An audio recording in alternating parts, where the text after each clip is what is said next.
Okay. Ma'am directly start ಮಾಡ್ತಾ ಇದೀವಾ? ಇಲ್ಲ ಒಂದೇ ನಿಮಿಷ. ಇಲ್ಲಿ ಒಂದ್ ಸ್ವಲ್ಪ ಯೂಟ್ಯೂಬ್ ಲೈವ್ ತಗೊಳ್ತಾ ಇದೆ. ರೆಕಾರ್ಡ್ ಆಗ್ತಾ ಇರುತ್ತೆ ಅದು. Okay, you can start. Shall I, ma'am? Yes, please. Okay. Sorry. Writers must live in the heartbeat of the people. Language is the keeper of memory and the guardian of identity, said by Nagugi Y. Thiong'o. So, good afternoon, one and all. A very warm welcome to all respected dignitaries, distinguished panelists, faculty members, research scholars, students, and literature enthusiasts joining us here and across the globe virtually. Today we gather for an international webinar on Gogi Wa Thiong'o, New Perspectives, a profound literary exploration of one of the greatest African voices whose works have reshaped how we understand languages, culture, Okay. and decolonization. On behalf of Kannada University Hampi and the Department of Women Studies, I, Dr. Kanchana Gowder, am honored to be your Master of Ceremony today's program.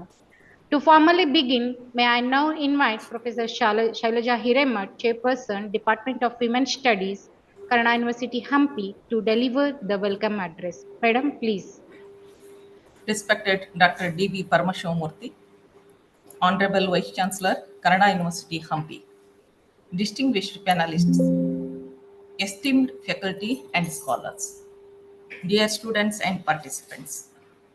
On behalf of the Department of Women Studies, Kannada University, Hampi, it is my proud privilege to extend a heartfelt welcome to each of you to this international webinar titled Celebrating Gogi Wa Thiong'o. Today we gather to celebrate the life, work, and legacy of a thinker, writer, and revolutionary whose ideas on language, power, and decolonization continue to shape global intellectual discourse. Ngugi Wa Thiong'o is more than a novelist or playwright. He is an ideological architect of decolonization. His decision to move from writing in English to Gikuyu was a conscious act of resistance, a way to reclaim cultural and intellectual sovereignty from the shadow of the colonial history. Why do we need to study Ngugi Wa Thiong'o today? First, to decolonize our education and epistemologies. Second one is to reclaim local languages, values, and knowledge system. Third one is to question cultural imperialism in all forms, linguistic, digital, and intellectual. Fourth one is to rethink development and justice beyond Western framework.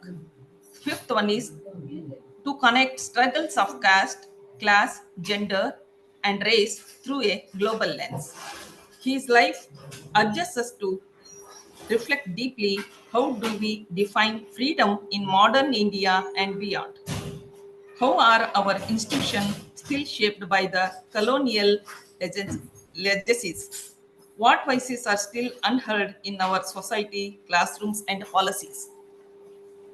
Nugi philosophy connect deeply with today's struggles, linguistics justice as we debate the role of English and mother tongue, social equity in our efforts to include marginalized voices, feminist thinking as his vision aligns with intersection liberation, global solidarity, especially across Africa, Asia, and the global south.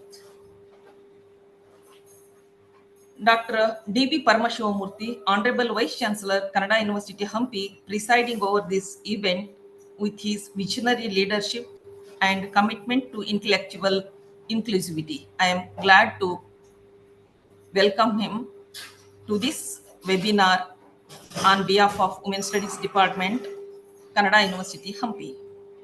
Today, In this webinar, 3 panelists are with us to discuss on Nagugi Thiong'o contribution. Professor Meera Chakravarti, former member, Karnataka State Women Commission, a philosopher, activist, and scholar deeply engaged in gender, culture, and post-colonial theory. I'm very glad to welcome her to this webinar on behalf of Women's Studies Department, Kannada University, Hampi. Payal Chatterjee, faculty, Indraprastha Institute of Information Technology, Delhi, a young academician whose research reflects the interdisciplinary spirit of critical studies. I am very happy to welcome her our online webinar on behalf of Women's Studies Department, Kannada University, Hampi. Professor Trore Mousa, Department of English, University of Cape Coast, Ghana. He's an eminent scholar. I'm very glad to welcome him to this webinar on behalf of Women's Studies Department, Kannada University, Hampi. I would also like to express my sincere gratitude to all contribution and supporters of this event, especially Professor Meera Chakravarti for her tireless effort in curating this global dialogue. Let us not let this celebration end today. Let this be the beginning of the deeper engagement to read more, to question more, and to build institutions and minds that truly decolonize knowledge. Once again, I extend my warmest welcome to all. Thank you all. Thank you, madam. Thank you very much for your warm welcome. As we, ma'am said, we now move to our panelist session, a collaborative conversation beginning together distinguished scholars who will share their unique perspective on Gugi Wa Thiong'o. Our panelist for today's first, Srimati Meera Chakravarti, second, Professor Payal Chatterjee, and third, Mr. Tore Mosa. So now I request Srimati Meera Chakravarti.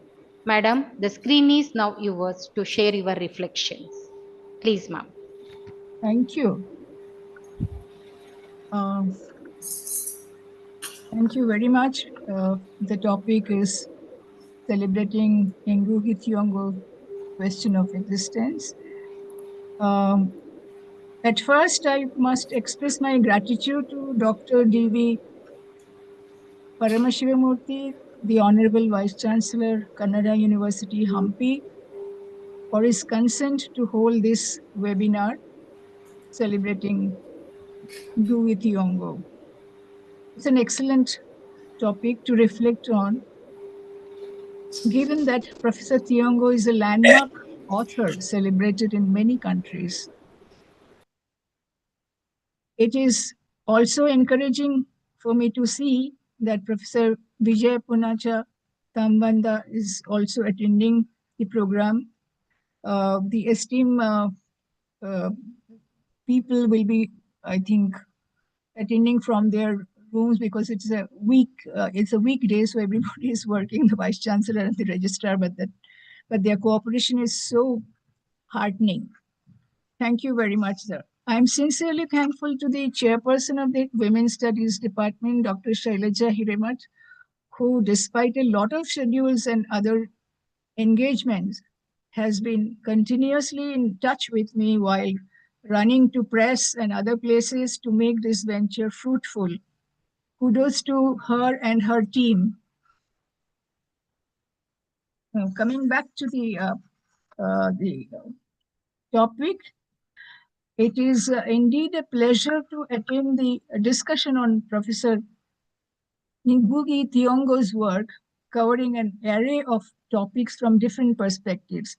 Just kindly give me 2 seconds. Professor Shailaja, if it is needed, we can summarize a bit in Kannada for the students, if it is needed. Otherwise, it is okay. Yeah, it's fine, madam. Both, if you tell in English also, it's fine. And okay. Okay, then it is okay. Fine. Okay. Coming back to this. Thank you very much.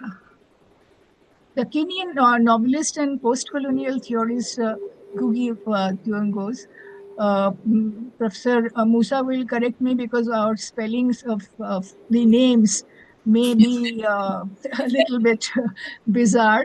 I apologize for that. And similarly, it will be for you to pronounce our names, which will look odd to you.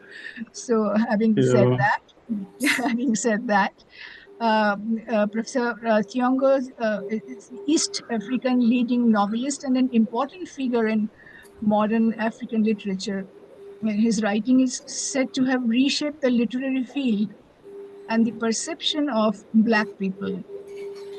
I would like to see how it implies a kind of interrogation about Black ontology and the question of being.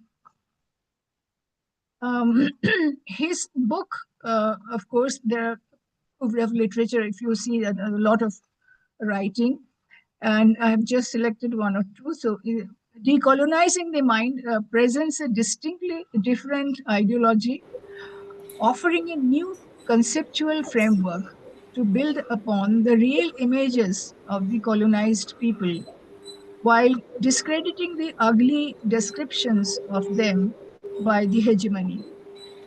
Unwittingly or wittingly, many of his writings appear to be his determination to do away with English and therefore address the language problem faced by African authors. Professor Thiong'o, in this context, focuses on the question about the African writer's linguistic medium. Should one write in one's indigenous language or a hegemonic language such as French or English? I would, in between, comment also that about the situation, the parallel situation that India also has. India also was colonized, and Indian also faced this problem of expressing through a language which is not ours. So it is important to note that this issue is certainly related to the question of freedom, the context of Black emancipation. It might sound very philosophical, however, it's very significant in the context of reconceptualization of the Black identity. Therefore, unless, as he says, as Professor Thiong'o mentioned, expresses, as the mind is decolonized, real freedom will be naturally rare to come or hard to come by. Therefore, it is well known that the identity of people associated with the British or French colonial regime or any other colonial establishment, for that matter, created by the colonialists, is simply their own biased and discriminated perceptions. Through their power of suppression, these regimes impose their own views and perceptions on the natives of the countries they occupied. With the superimposed fake identity, original inhabitants felt as if they also had lost their being or existence. This kind of cultural theorization is, of course, false and can only decline when authors like Thiong'o begin a movement to break with the hegemonic capture and render an alternative to such inadequacies.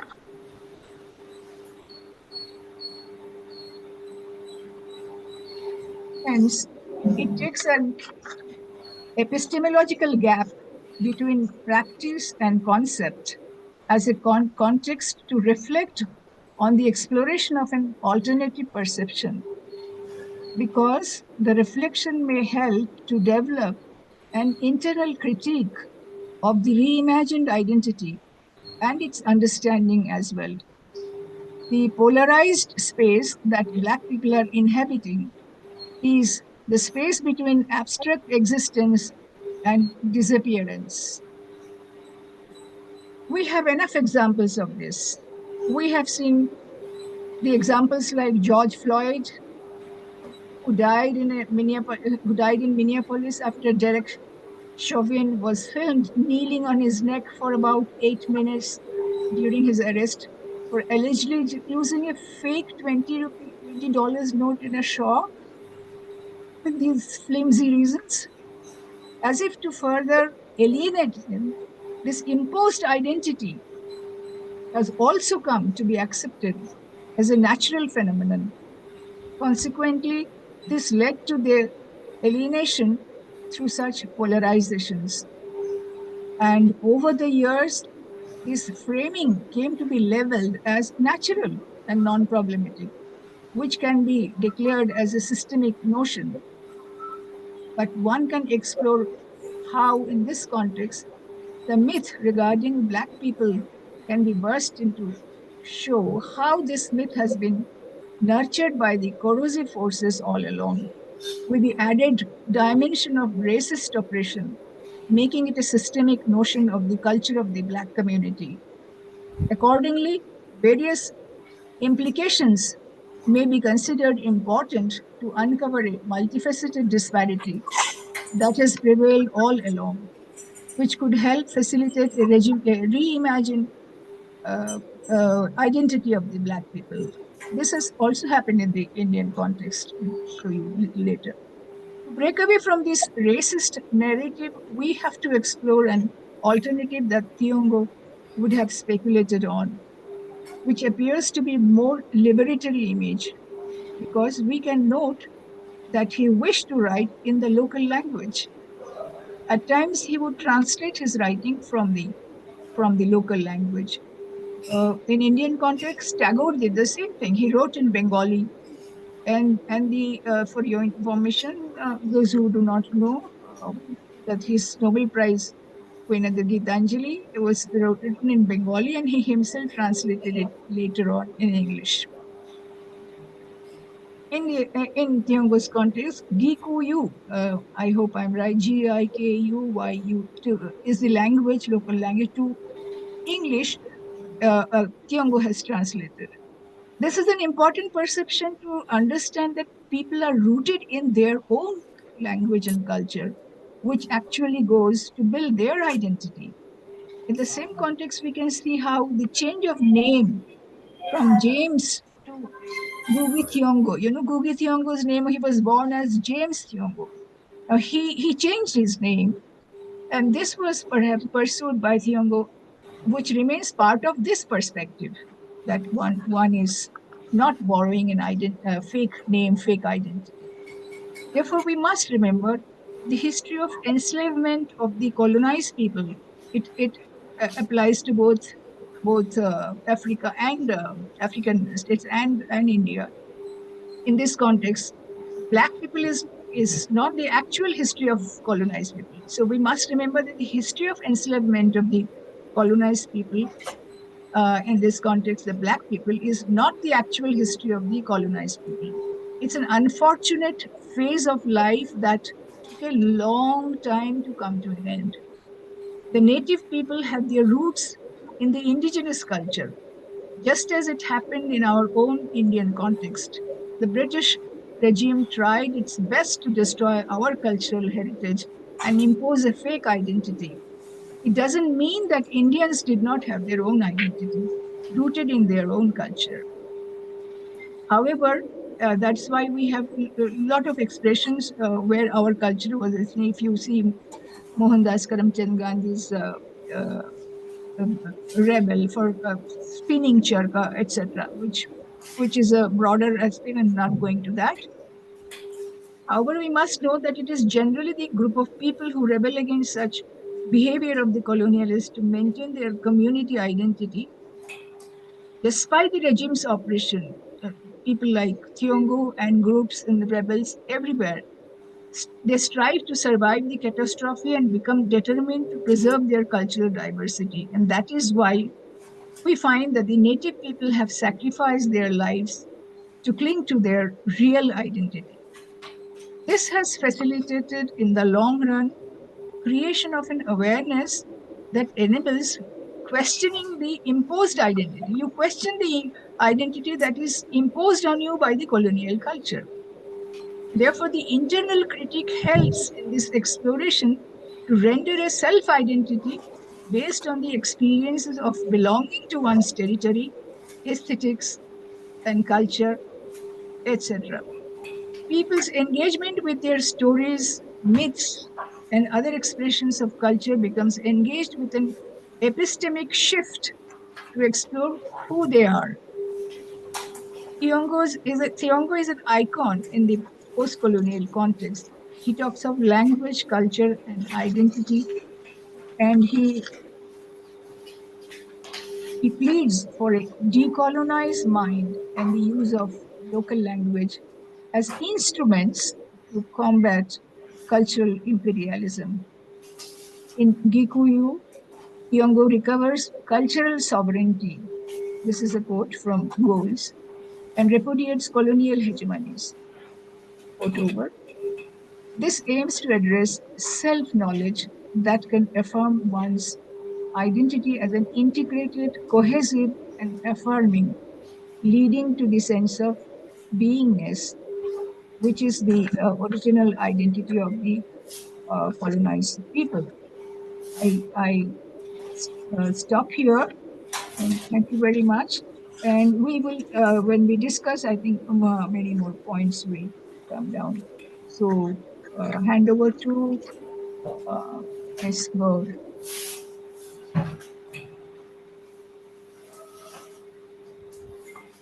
Ms. Kanchana Gaur. Kanchana. Thank you for highlighting how language shapes identity and how colonial linguistics dominance has impacted Black communities. As Gugi Wa Thiong'o teaches, reclaiming and translating into indigenous languages is a vital step towards true decolonization and cultural empowerment. Thank you, madam, for the inspiring and thoughtful provoking of your address. Thank Ma'am, you. are we moving to next panelist or you are going to explain in Kannada? You can move to next panelist. Yeah. If in the question answer section they want to know, then we will put it into Kannada. Okay then, Kannada ma'am. So, ಅಗತ್ಯ ಇಲ್ಲ ಕಾಂಚನ, ಇದನ್ನು ಮುಂದೆ ಮಾಡಿ sure, sir. ತಿಳಿದು. Sure, ma'am. Sure, ma'am. Now I Hi. invite Professor Pal Chatterjee to share her perspectives on Gugi Wathiango. Madam, the screen is yours right now. Thank you. Thank you. First of all, I'm very happy and honored to be here today. And it's a pleasure to be in a seminar that celebrates Rugi Wang Thiong'o's achievements, most importantly, his insights into very important ideas such as decolonization. I have titled my talk. I would Sir, little loud, Payal, little loud. Is it okay now? Is it okay now? Yeah, ma'am. Yeah. Yes. All right. Yeah, so the volume was low in the company. All right. So I have titled it as a decolonial saga and the question of identity. And I'm going to read Gugi Decolonizing the Mind and Rabindranath Tagore's Shikhar Herfir. And I would definitely explain why I chose these two things, which stand um, quite like 6 to 7 decades away from each other, and why it matters to probably look at these two writings using the same lens, the use of language as a tool for the decolonial, understanding or seeking the decolonial. The first section is going to focus on Thiong'o, Tagore, and seeking the decolonial. As we already know, and Miradi's introductory lecture has already established, that Thiong'o is one of Africa's most important authors and literary thinkers. And he has been very significant in contributing to the creation of post-colonial literature in East Africa in the 1950s, and has been extremely vocal about the role of culture in both subjugation, the way culture can be used as a tool or a weapon to subjugate, but also can be used as a weapon to liberate the country and its people. So he was born in 1938, and the country was still reeling under the British colonial rule, and his schooling reflected that. Um, he realized that the students were taught classic English texts, and there was a very strong hierarchy established between English and Kenyan, and it was rigorously imposed on the teaching staff. He has been through a lot of political, you know, uprising in his country, and he has been also somebody who saw a lot of violence around him. So he became a professor of English literature at the University of Nairobi, but then campaigned for the abolition of the department because it upheld the primacy of English authors over African counterparts. So this is very interesting to note that uh, from the very beginning, Ngugi's focus was African language and the autonomy of the language, the power of the African language because it connected to the soil, it was the language of the people, and the different languages that were there spoken by the different kinds of people who all claimed their African identity enriched the continent's claim to its own indigenous knowledge system, which is to be deeply valued and something that Gigi thought is immensely important to understand an African identity.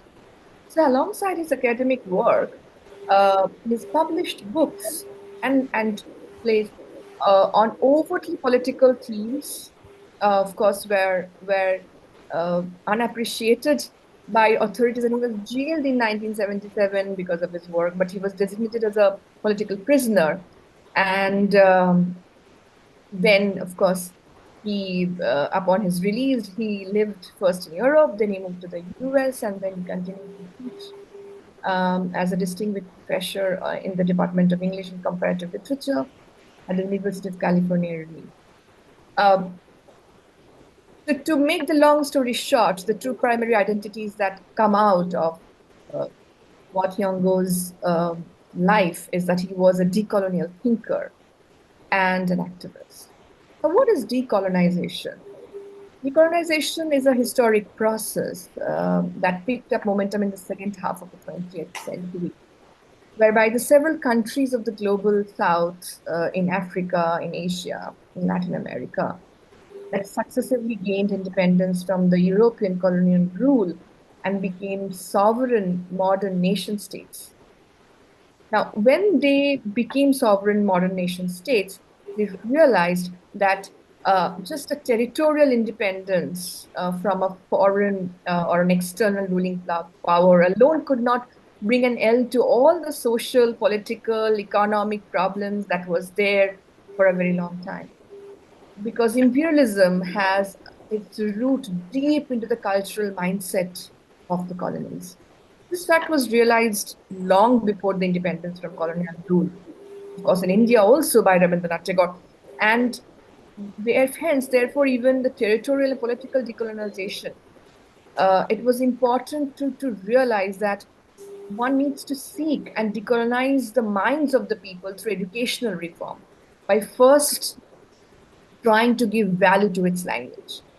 Now, since I also look at Tagore, because there is a very interesting parallel that we can draw between Yugi and Tagore, it comes with this idea that when Tagore thought of setting up his own school in 1901 and established Vishwa Bharati, the university later in 1921, he was one who was trying to think of a way to decolonize the mind of the people of his country through educational reforms by bringing into the foray the indigenous system of education, inviting the upsurge of languages native to the land and very, very dear to the people. And while many indigenous intellectuals adopted different violent and non-violent methods to fight British imperialism, uh, Yugi and Tagore devoted most of their life to the pursuit of trying to argue why there should be reforms to pedagogic forms. Why should language and education be the tools to bring in the decolonial mindset? Now, when we talk of the code name language, the idea of language as a code. Um, it's very interesting to know that when Ruby attended the African Writers Conference along with Chinua Achebe, whom we know and one of my favorite authors, Things Fall Apart.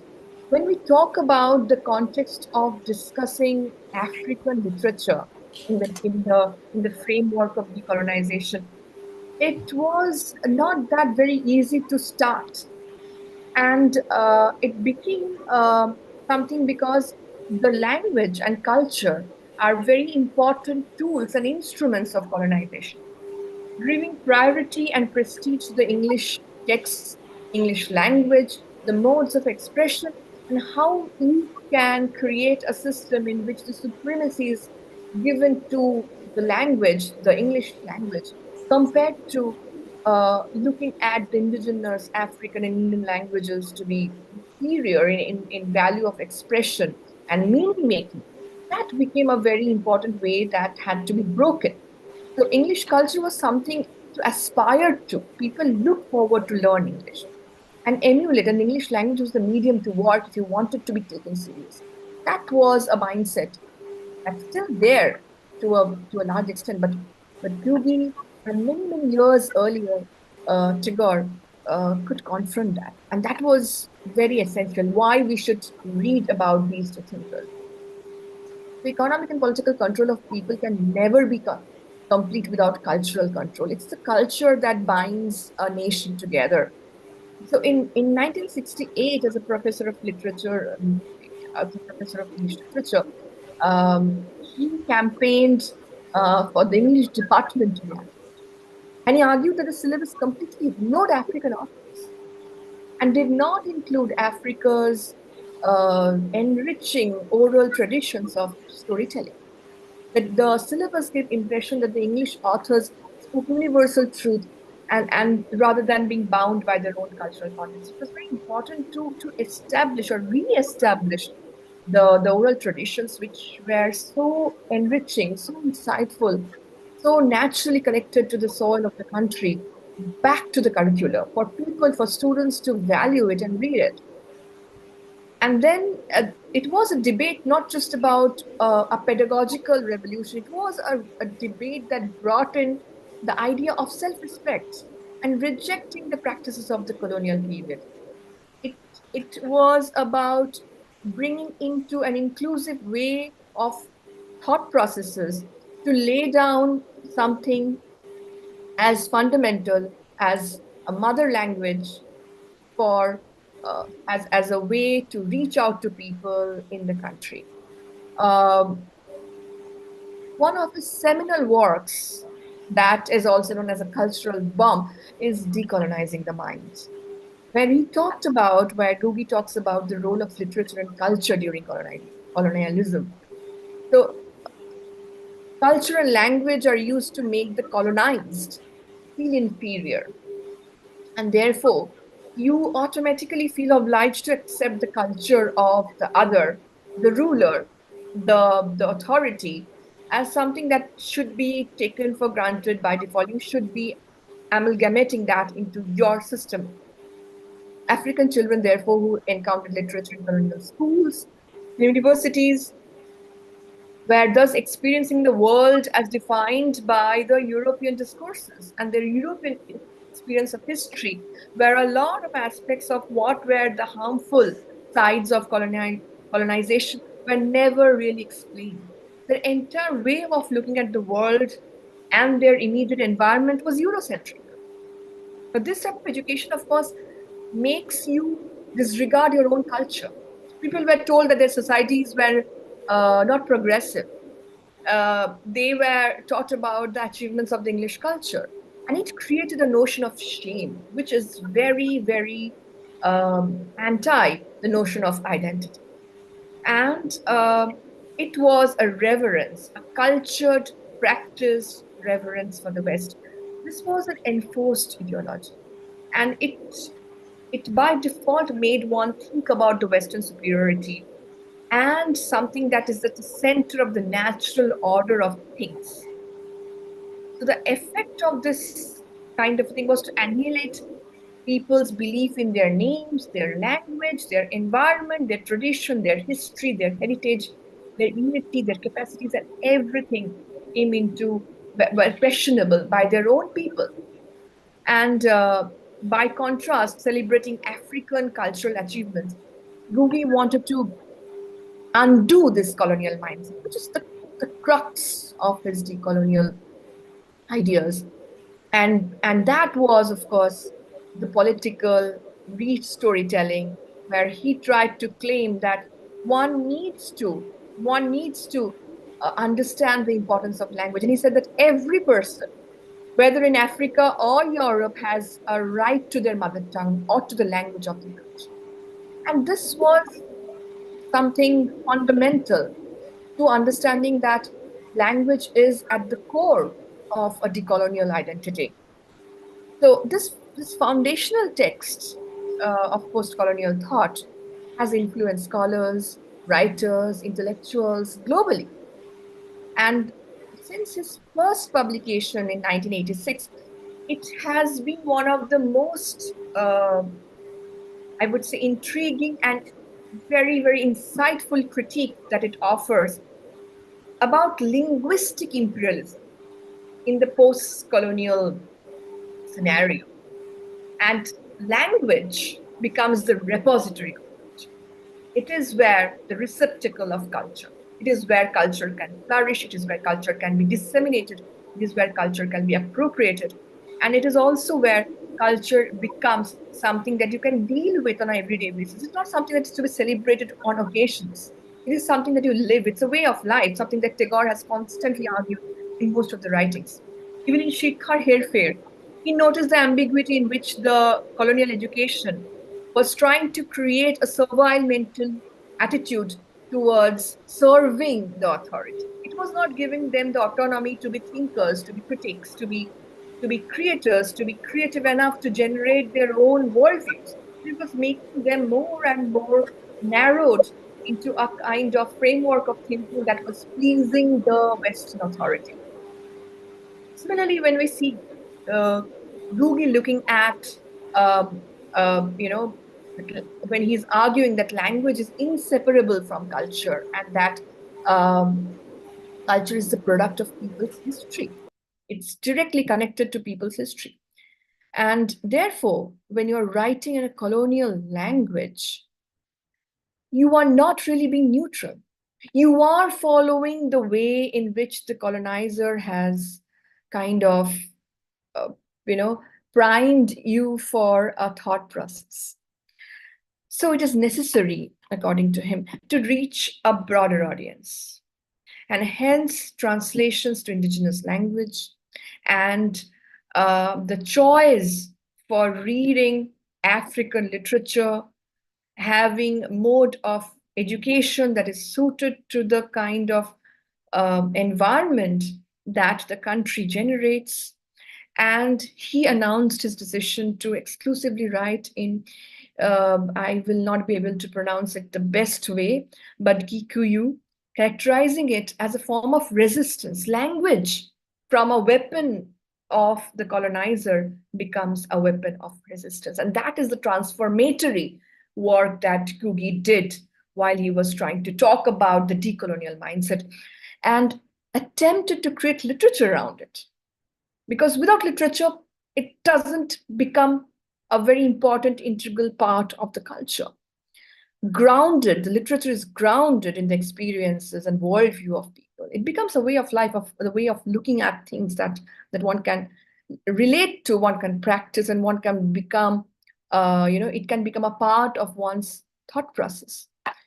And then it's very important that when we start to engage with this language, the mother tongue, then it becomes very important for us to be able to follow what primarily became some of the important pointers that Gugi raised in his decolonial framework. One is, of course, linguistic decolonization. The other is the rejection of colonial language. The power of language, establishing the power of the regional language, the cultural identity and national development to be secured and to be developed around the idea of national, the indigenous languages, and of course, language as consciousness. So we see what I have tried to show is how through Gugi, language, which was once a weapon of the colonizer, becomes a weapon of resistance and then becomes a tool of consciousness.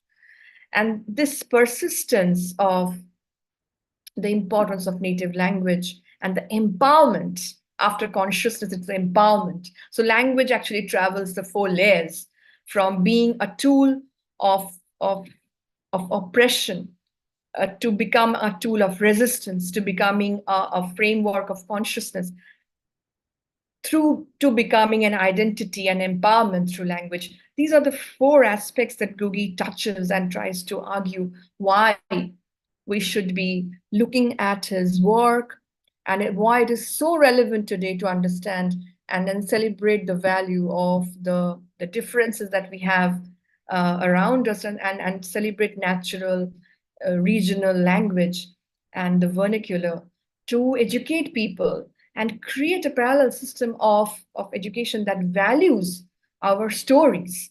Our stories cannot be limited to just what should be told to us through a Eurocentric perspective.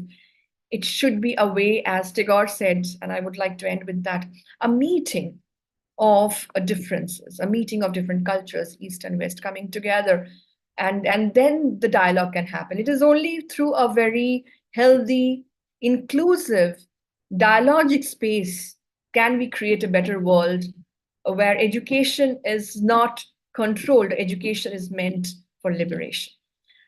Thank you very much for being such a wonderful audience. Thank you, Payalji, for drawing on Gugiwa Thiong'o's vision, showing how decolonial thinking resists formative imperial influences and dismantle colonial linguistics and educational hierarchies. His work reminds us that reclaiming African languages is a key of restoring cultural identity and political empowerment and self-determination. I think yes. So thank you. Now, thank you, Professor. Now I'm going to invite Mr. Tore Mosa to share his reflections on Gugiwa Thiong'o from a global perspective. Sir, the screen is yours now. Thank you very much. And I'm very appreciative for being on this panel. Thank you for inviting me. And what I'm going to do here is to share my thoughts and my views on Ngugi wa Thiong'o.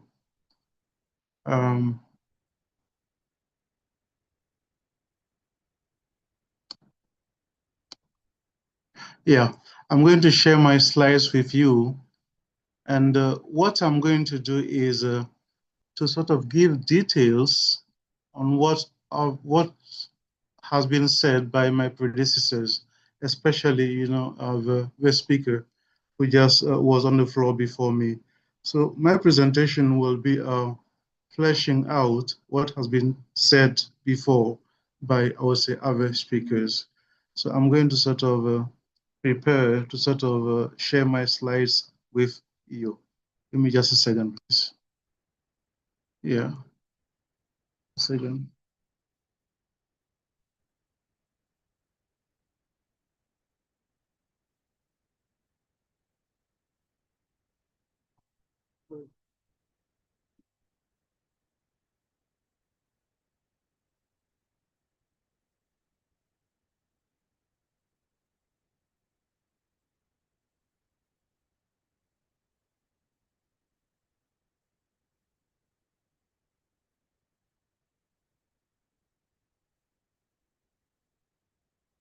Give me a second.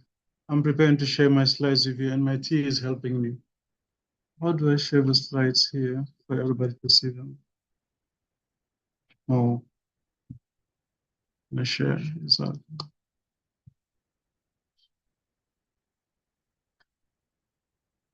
Slides.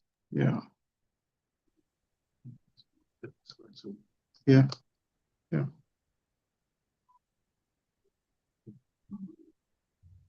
Back? Yeah. Good. Good.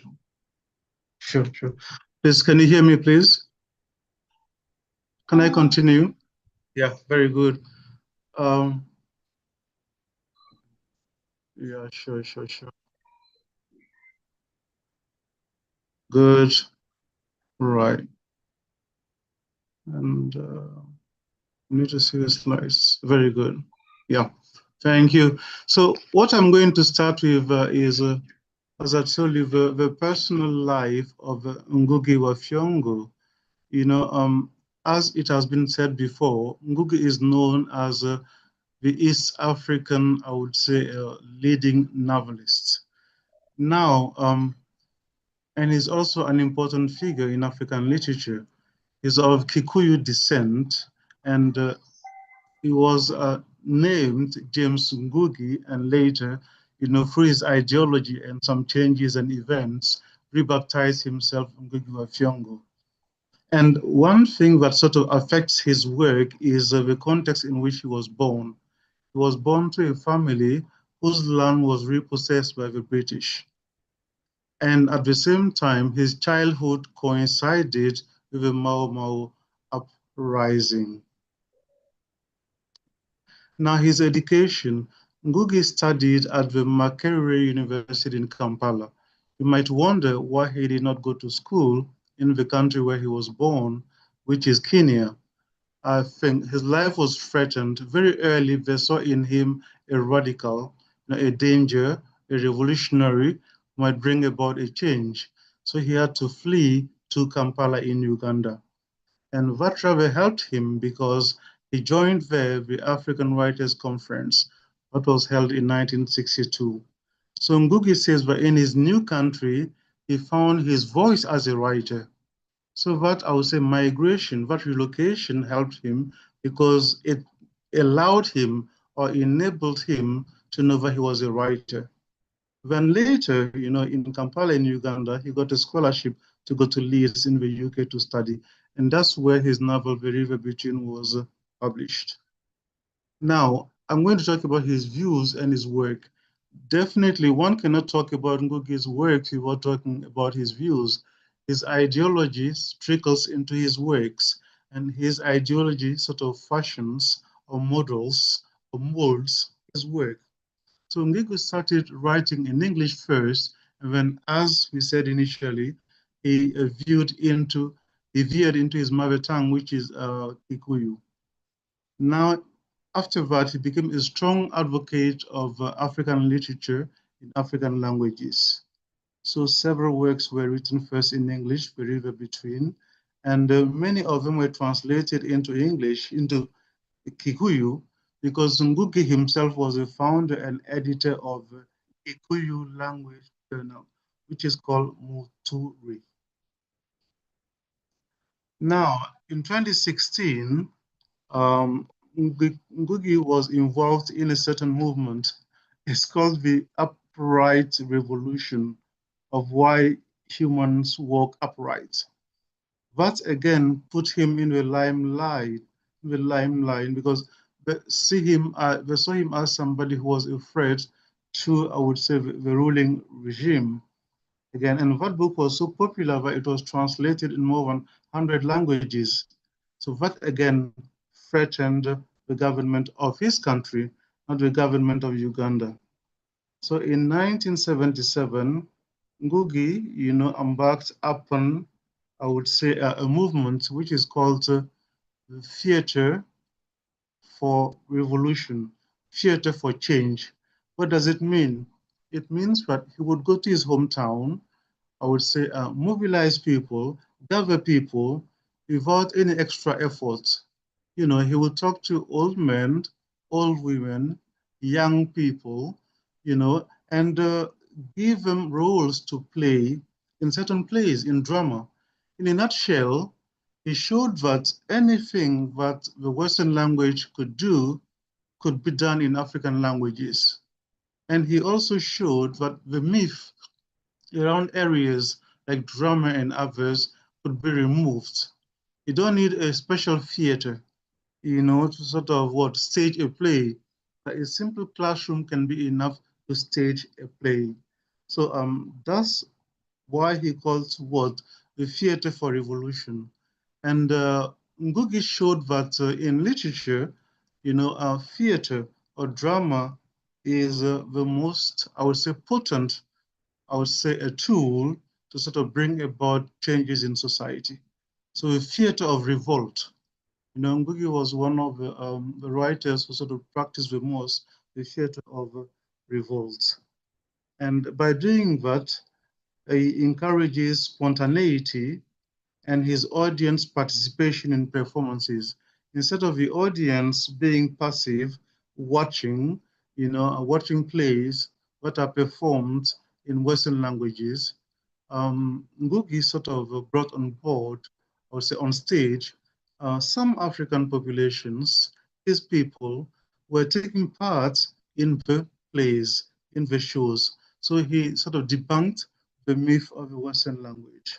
That's why I said here, he sought to demystify the theatrical process to avoid the process of alienation that produces a gallery of active stars and an undifferentiated mass of grateful admirers. So in a nutshell, he showed that people do not have to be spectators, but they can act, and they can act in their own language, right? So in his efforts, I would say,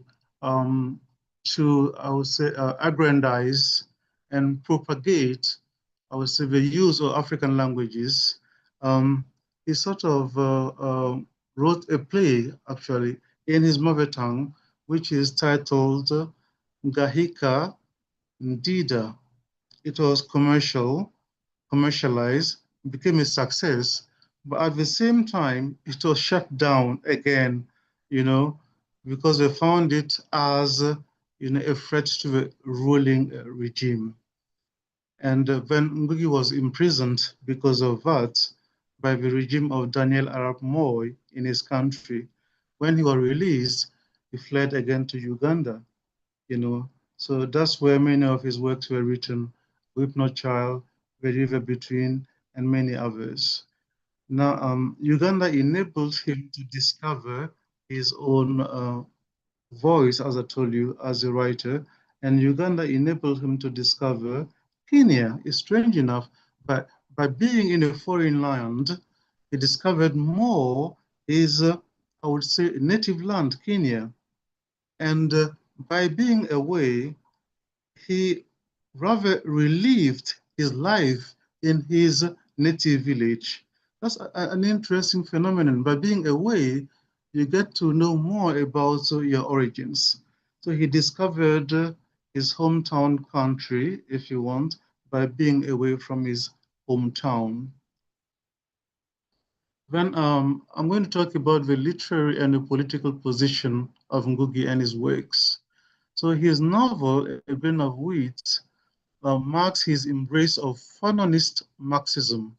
So this is where people saw in him, I would say, a radical, exactly, an open radical, a Fanonist and a Marxist.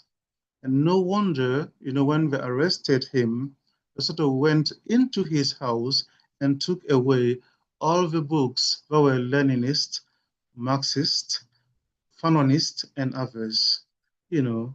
So I would say that by 1970, he had changed his name, and Weep Not Child, his seminal work, it might help you to sort of know that Weep Not Child is a semi-autobiography. In Weep Not Child, we have a child who's called Nyorege and others. Indeed, what happens in Weep Not Child is exactly, or to some extent, to a very close extent, what happened to Ngugi wa Thiong'o in his life. So it is a semi-autobiographical work. Now, while he was a professor at the University of Nairobi, back, in his country, Ngugi sort of launched another movement, which is what is called Towards the Abolition of the Department of English, of the English department. So in a nutshell, he was saying that the language of a colonizer has to stop being used as the main language of communication in universities. And as a repercussion, Kikuyu started being used in his university in Kenya, but it didn't go far because that trend was seen as a threat and it was reversed. Now, in the late 1960s, these efforts resulted into of dropping English literature courses. So many other courses which were sort of taught in English language were rather taught in African languages, especially Kikuyu. But as I say, it was a threat. I'll talk about it.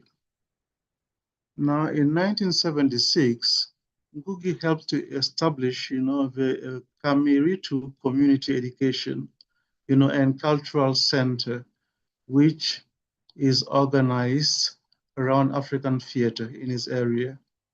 And then later, he published Petals of Blood, and then I Will Marry When I Want, which was translated again in his mother tongue as Gahika Ndida. Right, and as I said initially, Vice President Daniel Arap Moi saw in that work, I Will Marry When I Want, an attack to himself. So he sort of ordered the arrest of Ngugi wa Thiong'o. And as I said, copies of books by Marx, Lenin, Frederick Engels, Vladimir and others, Vladimir Lenin and others were found in his house and taken away and destroyed. Yeah. Now, there's an important case also in the life of Ngugi wa Thiong'o. So the trial of Dedan Kimaki, which is one of his most important works, was performed in Nigeria at some point. And the play recreates indomitable courage of a Mau Mau revolutionary. That play, the trial of Dedan Kimaki, shows that Ngugi wa Thiong'o is a Marxist, a post-colonial scholar, and at the same time, I would say a feminist, because in the trial of the Dankimati, it shows how a woman, a Kenyan woman, took part in the Mau Mau War and was at the forefront and played a vital role in the success of the Mau Mau War. So that makes me to think about another writer, the Senegalese Sambène Ousmane, who's also a man, a Marxist, and a feminist. Right. I'm sure during the question and answer session, we'll talk more about that. Now, his exile, ideology, and works. So while in exile, Ngugi wa Thiong'o worked with, of course, a London-based committee for the release of political prisoners. Since he himself had been a prisoner, he worked for the release of, say, prisoners of consciousness. Now, his later works include Detained, which is his prison diary, then Decolonizing the Mind, and the subtitle is The Politics of Language in African Literature, an essay in which he argues that African writers' expression in their native language is better rather than European languages in order to build authentic African literature, right? And then he described himself as a literary migrant. As I told you, he moved to many places. He also stated, I had to be away from my mother tongue to discover my mother tongue. And initially he said, I have to be away from my country, from my village to discover my country and my village. Now he says, but I have to be away from my mother tongue to discover my mother tongue. Now, on August 8th, 2004, Ngugi returned to Kenya as part of a one-month tour in East Africa. And that's where I would say a tragedy hit him. Armed robbers sort of broke into his house. They assaulted sexually, she may to say it, his wife, and Ngugi himself was hurt, in that violence. Now, towards the last days and the culmination, the climax of challenges and violence. This is what I'm going to say about that. In 1994, Ngugi was diagnosed with a prostate cancer. It was said that he had just some few months to live, but strangely enough, he recovered, but developed some complications of kidney failure. When unfortunately, Ngugi died in Bradford in Georgia in the United States on the 28th of May, 2025 this year at the age of 87. At the time of his death, Ngugi was reportedly receiving kidney dialysis treatment. So Ngugi's worldview is deeply rooted in the idea that literature should serve as a tool for social and political transformation, particularly in post-colonial African societies. Ngugi's ideology emphasizes the interconnectedness of politics and literature. Now, as my predecessor has said, the effect of a cultural bomb is to annihilate the people's belief in their names, in their language, in their environment, in their heritage of struggle, in their unity, in their capacity, and ultimately in themselves. So what we call the cultural bomb is, in a nutshell, the totality of all efforts that can be done to sort of destroy the self-confidence of people. And once you destroy the self-confidence of people, you destroy their identity. Once you destroy their identity, you destroy what? Their happiness, their pride for the language. When you destroy that pride, you sort of what? Discourage the writing and the thinking in the mother tongue. Right. So these are some of the works that I went through in order to get the ideas that I shared with you. Definitely, as I told you, this was a development by giving details on some of the points that have been mentioned by the previous speakers. Now, if you have questions, and I'm sure you do have, I'll be more than happy to answer them and give more information. Right. I thank you all, and I'm going to pause here. Thank you. Thank you, Professor, for sharing Thank you. Gugiwa Thiong'o's thoughts, which You're welcome. teach us that using our own languages helps keep our culture, pride, and freedom alive. He shows that Thank, resisting outside control can start with the words we speak and write. Thank you. thank you. Thank Before you. You're we, welcome. yes, sir. Before we proceed, I would like to inform the audience and panelists that our Honorable Vice Chancellor, Dr. D.V. Paramashivamurthy, was scheduled to deliver the presidential remarks. However, due to an urgent call from the Higher Education Department, he has been required to attend an important meeting and will not able to join us at this moment. So now open for panel discussion, which the three insightful panel presentations, we now open the floor for questions and discussion. So I request participants may type their questions in the chat or raise their hands to speak directly to our panelist. Open forum interaction to all. Dr. Kanchana, can the screen be closed? Yeah. Yeah, I think Moses clan. Should I Moses, close the yeah, screen? please. Okay, no problem.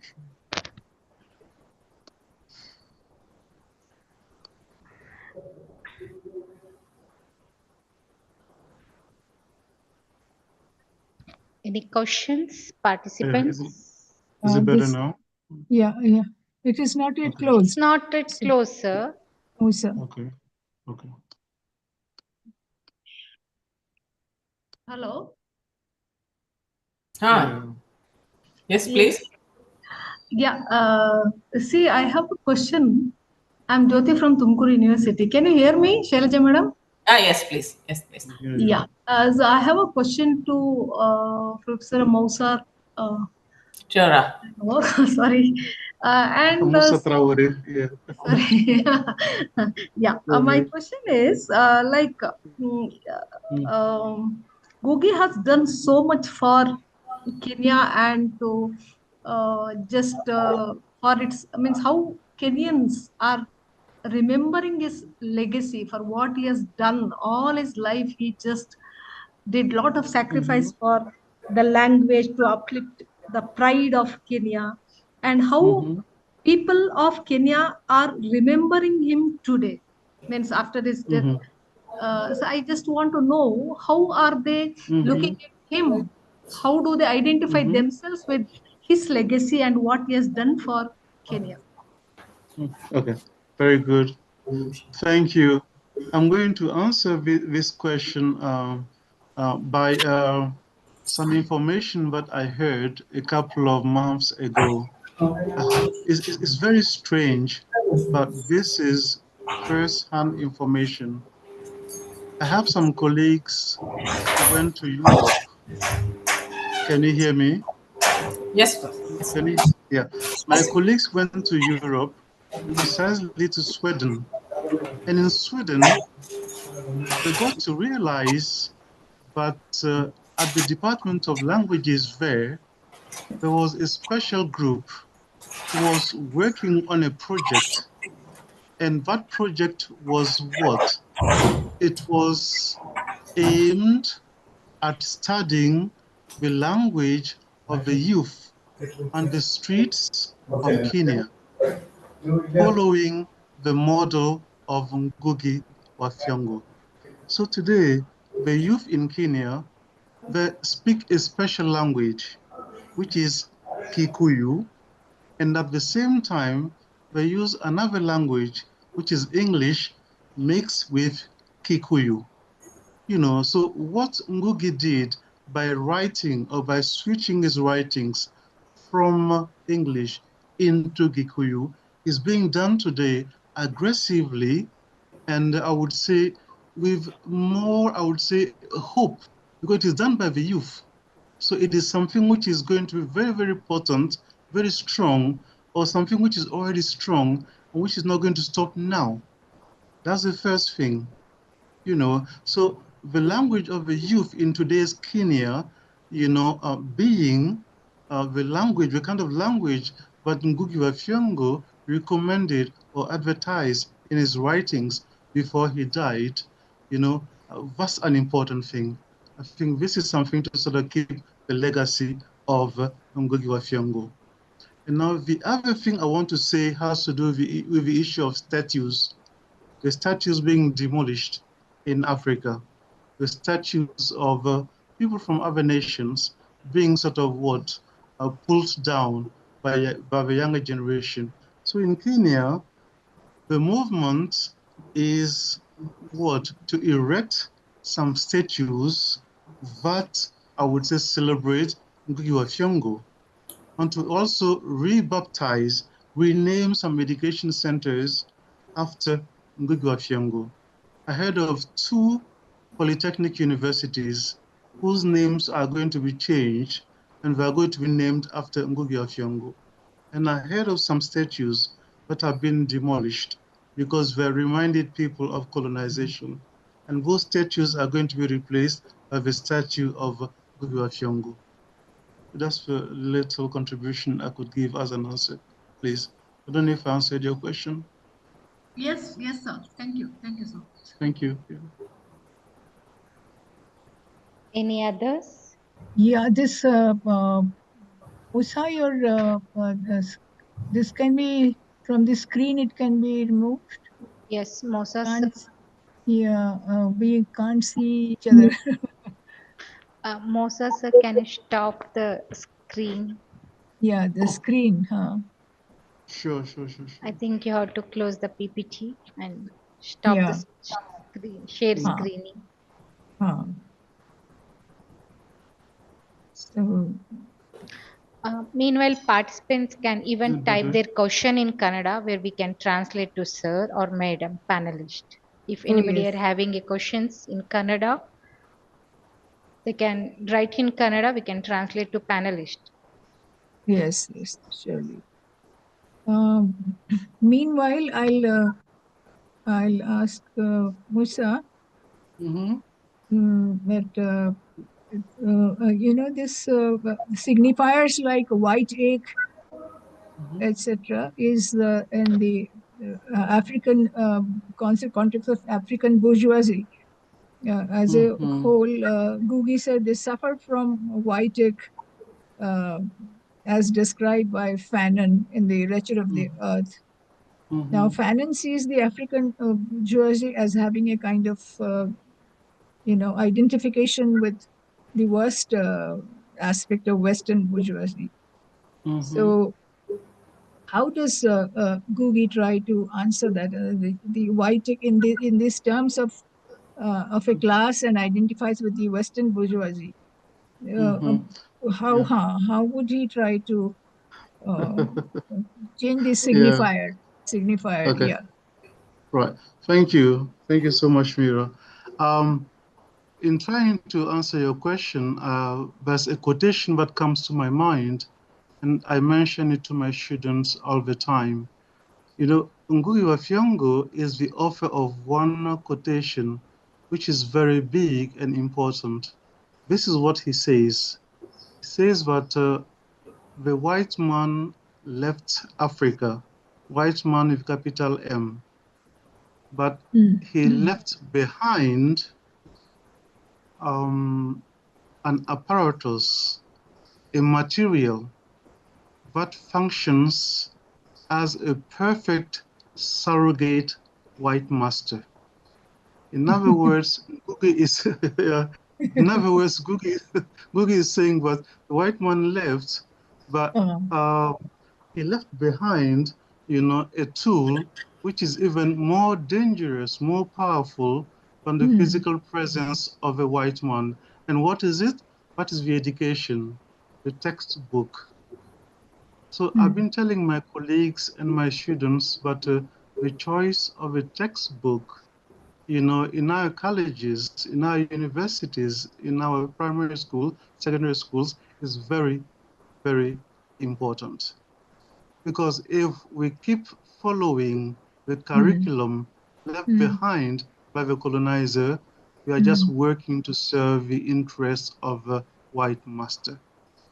That's one thing. Now, the other thing between, I would say, Fanon's view and that of Ngugi wa Thiong'o is that Ngugi wa Thiong'o believes that the leaders left, or the leaders who took over in Africa, those who took over from the white master, did not do anything which is much different from the colonial white master.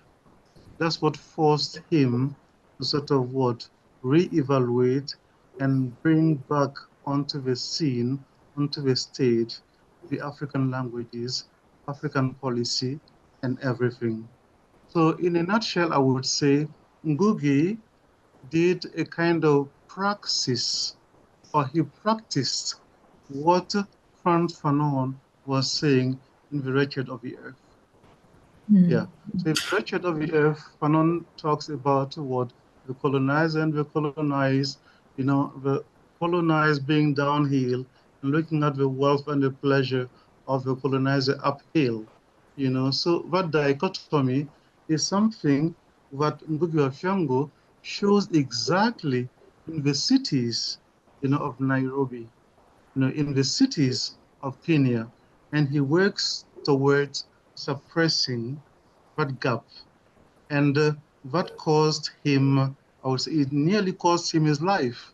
So in other words, Fanon was never or directly aggressed physically, but that's what happened to Ngugi wa Thiong'o. So Ngugi wa Thiong'o was, I would say, very bold as Fanon was. But Ngugi wa Thiong'o sort of laid down his life, was ready to sort of pay the price of his life for those changes to occur, in his society. Yeah, I don't know if I answered your question, please, Mira. Yeah, that's right. And I just wanted to, did you notice? I mean, just this is the last one. Just notice that how he has been so very, very elegantly actually treated the Kenyan Indians as not as outsiders. In his novels, etc., he would see them as the Indian presence in Kenya and Africa as a kind of a welcome visitors, and not as outsiders as he would see the colonizers. That was a very, very hopeful Yeah. thing. Yeah. Yeah. Yeah, I agree with you, Mira. And I noticed that And I link that to the ideological, I would say, stance of Gugi wa Thiong'o. You know, as a Pan-Africanist and as a Marxist, as a socialist, you know, Gugi wa Thiong'o was not going to make the difference, you know, between social classes, wherever they come from. You know, Marx says what? The proletarians of all countries should unite.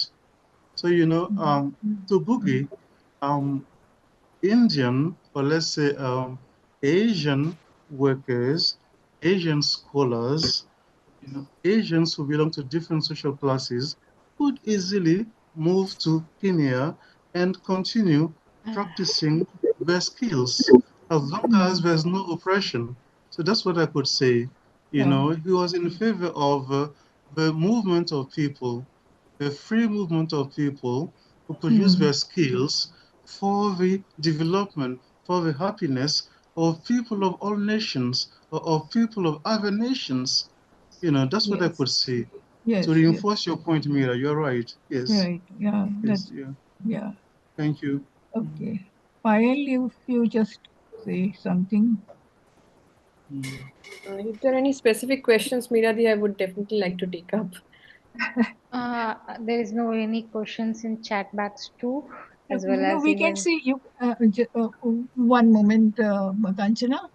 Payal, I think since you have worked a lot on Tagore, this welcoming of just now what Musa and I was telling of, the welcoming the scholars from outsider in the context of Tagore, you see the same kind of, welcome where, they have their presence, which is non-hegemonic, and their presence which brings a broad knowledge on the Oriental issues. Right. Yes. I think that it can be a parallel also to Absolutely. Yes. where Tagore was somebody who realized that, in fact, uh, the first summer school that happened in our country was in 1917 hmm, when Tagore, along with Jagadish Chandra Bosu and then a Scottish um, and a sociologist and town planner, Patrick Geddes, they all brought together a planned summer school in 1917 in Darjeeling. hmm, And the hmm, idea was that they're going to break from the systematic approach as it is done in a curriculum-based education. yeah, They colonial wanted it to context. be, Yeah, yeah, they wanted it right. to happen through dialogues, which is something that you know the best, Minadi. It is a dialogue or a tradition of through arguments is something that we have been Yeah, practicing in the ancient, through the ancient knowledge traditions that we have had. And so, in most of our Upanishads, for example, it's always question and answer. It's you are yeah, agreeing and you're disagreeing, and you're having a synthesis of your yeah, agreement. yes, And there comes the truth. The truth is a pursuit for seeking further than what information you have. So you're not really content or you're not very complacent with the information provided, but you try to you know engage with that, you process the information, you try to ask further questions. And that is something that Tagore also wanted. But the one thing that he did, and that's fascinating, is to realize that the education of a country cannot really depend on the way external forces determine it to become. It has to be hmm, something that should come from within our own cultural setup and dominated by the landscape. So ecology hmm, become a very important part of. So when I was looking at Gugi's work, the language, people, the environment all contributes to his way of looking at what should be the core of African education and the value of African languages to support that kind of a mindset, which again is very dialogue based, which talks about incorporations of different oral traditions, talks about storytelling, and bringing in the heritage in form of micro narratives that is valued rather than a single monolithic linear kind of education system that is hmm, made to govern people in a certain way. So the governance is to ensure that nobody can think beyond what is taught to them. And that is where I think we need to study these thinkers. And today's seminar was, I think, very enlightening in that way, that there has been questions multiple times raised to understand why should we go back to understanding and giving value to our cultural systems. Yeah, that's a very important point that you brought out. That is why I think Amartya Sen's argumentative Indian is based on this traditional, the conventional and the traditional uh, process of question answer, the jignasa. You know, the all the rightly referred to. He also referred to the Upanishads and says yes, there's a participation, but in the classroom section, it is the teacher who is saying something, and we're all supposed to listen to. There is no question of, there is no avenue to question anything. So therefore, the learning process also suffers so much because it is only one way. It's linear. It's not a participatory. So that is a very nice thing. Okay, now we would stop, and if the students are asking something, Dr. Shailaja, if you have anything to ask, please. If the time permits, of course. Okay, ನನಗೆ ಒಂದು ಪ್ರಶ್ನೆ ನಾನು ನನ್ನ ಕನ್ನಡದಲ್ಲಿ ಮಾತಾಡಕ್ಕೆ ಇಷ್ಟಪಡ್ತೀನಿ.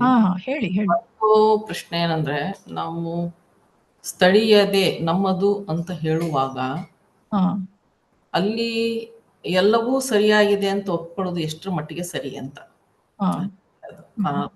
ಹೇಗಿದ್ರೆ ನಾವು ಹೇಗೆ ಕಲೋನಿಯಲ್ ಇದನ್ನ ಹೇಗೆ ನಾವು ಅಪೋಸ್ ಮಾಡ್ತಿದೀವೋ, ನಮ್ಮ ಒಳಗಡೆನೂ ಕೂಡ there might be hierarchy, gender hierarchy, may be community, race among ಏನಿದೆಲ್ಲ, ನಾವು ಅಲ್ಲದೆ ನಮ್ಮ ಸ್ಥಳೀಯರಲ್ಲಿಯೇ ಆ ಒಂದು ಹೈರಾರ್ಕಿ ಇರಬಹುದು, ಲ್ಯಾಂಗ್ವೇಜು ಇರಬಹುದು. ನಾವು ಡಿಕಲನೈಸ್ ಮಾಡುವ ಒಂದು ಸಂದರ್ಭದಲ್ಲಿ ಇದು ಏನಿದೆಯಲ್ಲ, ಸ್ಥಳೀಯ ಒಳಗೆ ಇರುವ ಒಂದು ಹೆಜಮೋನಿಯನ್ನ ಗುರುತಿಸುವ ಒಂದು ಕಡೆಗೆ ನಾವು ವಾಲ್ದೇ ಇರುವ ಸಂದರ್ಭ ಸೃಷ್ಟಿ ಆಗುತ್ತಾ ಅಂತ ಅನ್ನೋದಷ್ಟೇ. ಆಗತ್ತೆ. ಫಸ್ಟ್ ನಿಮ್ದು ಟ್ರಾನ್ಸ್ಲೇಟ್ ಮಾಡ್ಬಿಡ್ತೀನಿ ಕ್ವೆಶ್ಚನ್ ಅವ್ರಿಗೆ. Dr. Shailaja is asking Musa and Payal and others that we are talking of that this is our way of knowledge, or this is others' way of seeing it.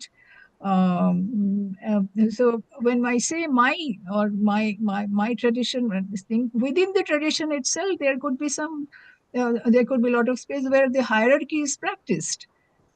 The gender discrimination is practiced.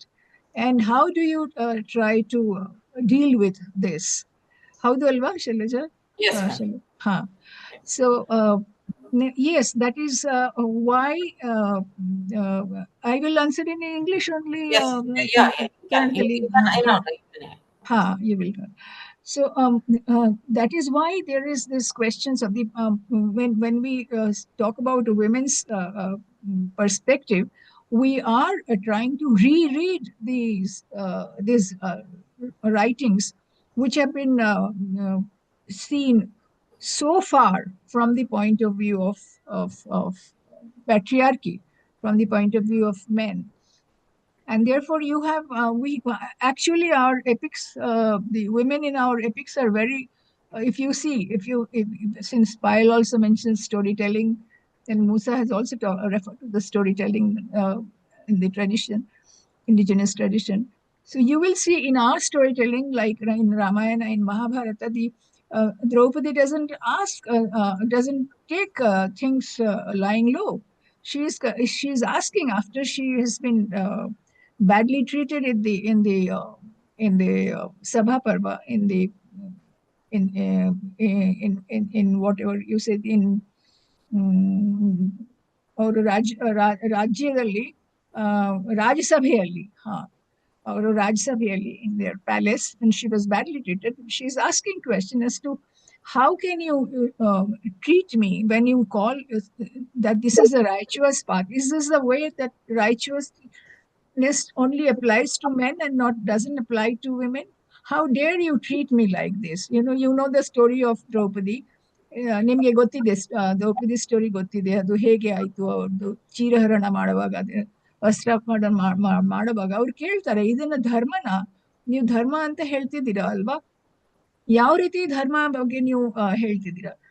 So ಅಲ್ಲಿ ನೀವು ನೋಡಿ, ಗಾಂಧಾರಿ ಅವ್ರನ್ನು ನೋಡಿ, ಅವರು ತಮ್ಮ ಕಣ್ಣು ಕಟ್ಟಿರೋದು, ನಾವು ನನ್ನ ಆರ್ಟಿಕಲ್ ಅಲ್ಲಿ ಹೇಳಿದೀನಿ ಅದು to refuse to see the world. ಯಾಕಂದ್ರೆ ನೀವು ಯಾರು ಹಿಡ್ಕೊಂಡು ಇವ್ರ ಜೊತೆ ಕಣ್ ಕಾಣೋದಿಲ್ಲ, ಅವ್ರ ಜೊತೆ ಮದ್ವೆ ಮಾಡ್ಬಿಟ್ರೆ ನಾನ್ ನಿಮ್ಮ ಪ್ರಕಾರ ನಡಿಬೇಕು. ನಾನ್ ನೋಡೋದೇ ಇಲ್ಲ, ಯಾರಿಗೂ ನೋಡೋದಿಲ್ಲ, ನಮಗೂ ನೋಡೋದಿಲ್ಲ, ಜಗತ್ತೇ ನೋಡೋದಿಲ್ಲ. ಸೊ ಈ ಒಂದು ರೀಡಿಂಗ್ ನಡೀತಾ ಇದೆ. This kind of rereading is going on, where women are once again trying to assert that the perspectives that so far has been given by the patriarchy, it's not at all, it's for their convenience. It is not at all women's history. So ಹೀಗೆ ನಡೀತಾ ಇದೆ. So ನಾನು rebel women ಅಂತಾನೆ ಕರೆಯೋದು ಅವ್ರಿಗೆ, ಅವ್ರು ಹೀಗೆ ಮಾಡ್ತಾರೆ ಅಂತ. So this is what, since we are not going much in detail, but I can send you the write-up and then you can see, read it. Yeah. Students ಅವರು ಕನ್ನಡದಲ್ಲಿ ಏನಾದ್ರು ಹೇಳಿದ್ರೆ ಬೇಕಾದರೆ ನಾವು ಇದನ್ನ ಈ ರೀಡಿಂಗ್ ಅಂತ ನೋಡ್ಬೇಕಾ ಅಥವಾ ನಾವು ಸ್ಮರಣೆ ಅಂತ ಹೇಳ್ತೀವಲ್ಲ? ಇಲ್ಲ, ಸ್ಮರಣೆ ಅಲ್ಲ. ಸ್ಮರಣೆ ಅಂದ್ರೆ ಸ್ಮರಣೆ, ಸ್ಮೃತಿ ಅಂತ ನೋಡೋದಿಲ್ಲ. ಯಾಕಂದ್ರೆ ಸ್ಮೃತಿ ಅಂದ್ರೆ ನಾವು ಅದನ್ನ ಸ್ಟೋರಿ ಆಗಿ ನಾನು ಇಟ್ಕೊಂಡಿರ್ತೀನಿ, ಕನ್ವೆನ್ಷನ್ ಆಕ್ಸೆಪ್ಟ್ ಮಾಡ್ತೀನಿ ಅಂತ ಆಯ್ತು. ಅದಕ್ಕೆ ನಾನು ರೀರೀಡಿಂಗ್ ಅಲ್ಲಿ ನಿಮ್ಮ ಸ್ಮೃತಿ ನಮ್ಗೆ ಬೇಡ. ನಾನು ಯಾವ ರೀತಿ ಅಪ್ರೋಚ್ ಮಾಡಿದ್ದೀನಿ, ನಾನು ಯಾವ ರೀತಿ ಜಗತ್ತನ್ನ ಮಾಡಿದ್ದೀನಿ, ನನಗೆ ನಿರ್ನಾಮ ಮಾಡ್ಬಿಟ್ಟಿದ್ರಿ. ಅದಕ್ಕೆ ನಾನು ಇವಾಗ ಮತ್ತೆ ಅದನ್ನ ರಿವಿಸಿಟ್ ಅಂತ ಹೇಳ್ಬೋದು. ಸ್ಮೃತಿ ಅಂತ ಹೇಳಿದ್ರೆ ನಮ್ಗೆ ತೊಂದರೆ ಆಗತ್ತೆ, ಕನ್ವೀನಿಯಂಟ್. ಹೌದು. ಸೊ ರೀಡಿಫೈನಿಂಗ್, ರೀಡಿಂಗ್, ರೀಡಿಫೈನಿಂಗ್ ಆ ತರ ಹೇಳ್ಬೋದು. ತಿರುಗಿ ನಾನು ನಾನ್ ಹೇಳ್ತೀನಿ, ನಾನು ಓದ್ಬಿಟ್ಟು ನಾನೇನೇನು ಅನ್ಕೋತಿದ್ದೀನಿ, ನೀವು ನನ್ ಮೇಲೆ ಒಂದು ಐಡೆಂಟಿಟಿ ಹೊರಿಸಿದೀರಾ, ಅದು ಬೇಡ ನನಗೆ ಅಂತ, ಆ ರೀತಿ ನೋಡ್ಬೇಕು. I'm sorry, I had a problem with my connectivity. I'm back, please. I'm back. Okay. Yeah. Back. Sorry about what I missed. No, it's okay, fine. Thank you so much. So, Dr. Shailaja, ನೀವು ಇದು wind up ಮಾಡ್ಬೇಡಿ ಬೇಕಾದ್ರೆ. ಇದು ಕಾಂಚನಾಗೆ ಹೇಳಿದ್ದೀನಿ madam. Shall I move for the vote of thanks? Yeah. Okay. So, respected dignitaries, esteemed speakers, faculty members, scholars and participants. It's my privilege to deliver the vote of thanks on this occasion of the International Webinar on Ngugi wa Thiong'o, New Perspectives, organized by the Department of Women's Studies, Kannada University, Hampi. It's my privilege, and on behalf of the organizing committee, I extend my heartfelt thanks to Honorable Vice Chancellor Dr. Parama Shivamurthy for in his absentia for the program and his encouraging, and even the presidential remarks. Thank you, sir. I also thank our registrar, sir, in his absentia, Kannada University, Hampi, for their support, and all the faculty members and technical teams along with his. And my sincere thanks to our great panelist, Srimati Meera Chakravarti, Professor Pal Chatterjee, and Tore Mosa for this program. Really, we are thankful to you, ma'am. I extend my all thanks to faculty members, professors, technical teams, and research scholars, and who have contributed to the smooth conduct of this webinar. A special word of thanks to all participants who joined us from various parts of the country and abroad. Your presence and engagement have made this event truly meaningful. Once again, thank you all. As we conclude, let us carry with us the word of Ngugi wa Thiong'o. Language, only language, has a dual character. It is both a means of communication and a carrier of culture, said by Ngugi wa Thiong'o. On behalf of Kannada University, Hampi, and the Department of Women's Studies, I thank you all for being part of this journey into the literary world of Ngugi wa Thiong'o. Let us continue to read, reflect, and remaining the world thorough his view. Have a wonderful day. God bless all of us. Thank you. Thank you very much. Thank you. Thank you Thank you, very Professor much. Thank Shailaja. you. Thank you, sir. Goodbye. Thank you. Goodbye. Thank you. Goodbye. Yeah. ಒಳ್ಳೆ Thank ಕಾರ್ಯಕ್ರಮ you very much. Okay. Madam. Thank you. ನಮಸ್ತೆ. ನಾನು ನಿಮ್ಗೆ ಆಮೇಲೆ ಬರಿತೀನಿ ನಾನು ಶೈಲಜಾ. ಆಯ್ತು. ಒಂದೇ ನಿಮಿಷ. ಅದು Okay. ಒಂದು ಈಗ ಇವತ್ತು ಏನು ಉಪನ್ಯಾಸಗಳು ಆದವು ಅವೆಲ್ಲವೂ ಬರೆದ್ರೆ ಒಂದು ಪುಸ್ತಕವನ್ನ ತರೋಣ ಅಂತ ಅನ್ಕೊಂಡಿದೀವಿ ಮೇಡಮ್. ಅದು ಮಾತಾಡೋಣ ಆಮೇಲೆ. ಇವ್ರೆ ಹೋಗ್ಬೇಕು ಅಂತ ಹೇಳ್ತಿದ್ದಾರೆ.